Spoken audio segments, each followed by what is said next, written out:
présente « Ils ne pourront plus se passer de toi » de Cal Newport.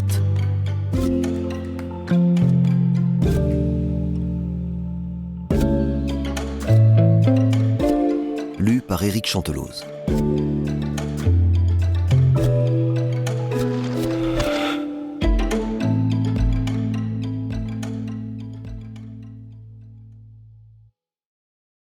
À Julie. Introduction. La passion du moine. Céder à l'appel de sa passion est dangereux. Thomas a eu cette épiphanie là où l'on s'y attendrait le moins.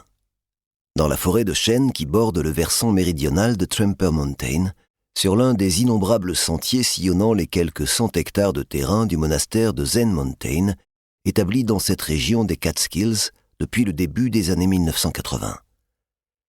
Thomas était alors à mi-parcours d'un séjour de 2 ans dans ce monastère en tant que moine laïque. Son arrivée l'année précédente concrétisait ce job de rêve auquel il aspirait depuis des années. Sa passion pour le zen l'avait conduit dans cette retraite paisible des Catskills, pensant qu'il y serait heureux. Pourtant, cet après-midi-là, en pleine forêt, il a éclaté en sanglots. Son rêve se brisait.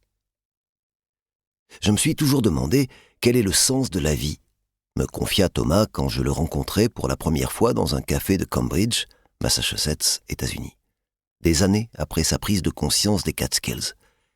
Il avait analysé son parcours avec lucidité et était impatient d'en parler, comme si cela pouvait l'aider à exorciser les démons de son passé compliqué.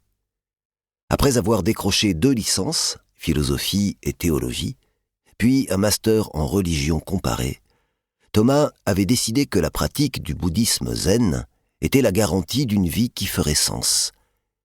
Il y avait tant de points communs entre la philosophie et le bouddhisme que je me suis dit, je vais tout simplement pratiquer le bouddhisme pour répondre aux grandes questions, me confia-t-il. Toutefois, après ses études, Thomas a eu besoin de gagner sa vie. Il a donc occupé divers emplois. Par exemple, pendant 1 an, il a enseigné l'anglais à Kumi, une cité industrielle de Corée du Sud. Vivre en Asie peut sembler romantique à certains, mais pour Thomas, l'exaltation de l'exotisme n'a pas duré. Tous les vendredis soirs, après le travail, les hommes se rassemblaient sous les tentes des étals de rue, me raconta-t-il. Ils buvaient du soju, une liqueur de riz distillée, jusque tard dans la nuit. En hiver, de la vapeur s'échappait des tentes à cause de tous ces types qui buvaient. Ce dont je me souviens surtout, c'est que le lendemain, les rues étaient couvertes de vomi séché. Thomas a poursuivi sa quête en Chine, au Tibet et en Afrique du Sud, avant de se retrouver à Londres pour un job plutôt ennuyeux de saisie de données.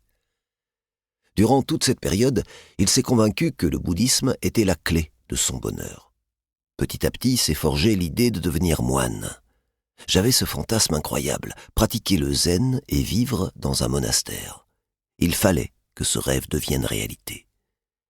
Comparé à ce fantasme, tous les autres boulots faisaient pâle figure. Thomas était déterminé à écouter sa passion. C'est à Londres que Thomas a entendu parler du monastère de Zen Mountain pour la première fois. Son sérieux l'a immédiatement séduit. On y pratiquait un zen vraiment intense et sincère, se souvient-il. Il était convaincu que sa place était là-bas.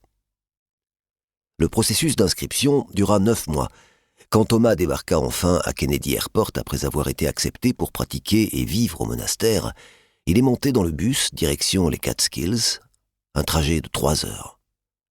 Après avoir quitté l'effervescence citadine, le bus a traversé des bourgades au charme suranné, avec à chaque kilomètre un paysage de plus en plus beau. Il s'est arrêté au pied de Tramper Mountain pour laisser Thomas à un carrefour, un vrai cliché. Ce dernier s'est engagé sur la route menant à l'entrée du monastère, gardé par un portail de fer forgé, ouvert pour accueillir les nouveaux arrivants.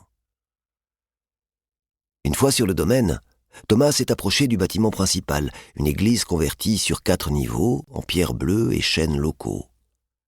La littérature officielle décrit le lieu en ces mots. C'est comme si la montagne s'offrait en un lieu d'habitation pour la pratique spirituelle.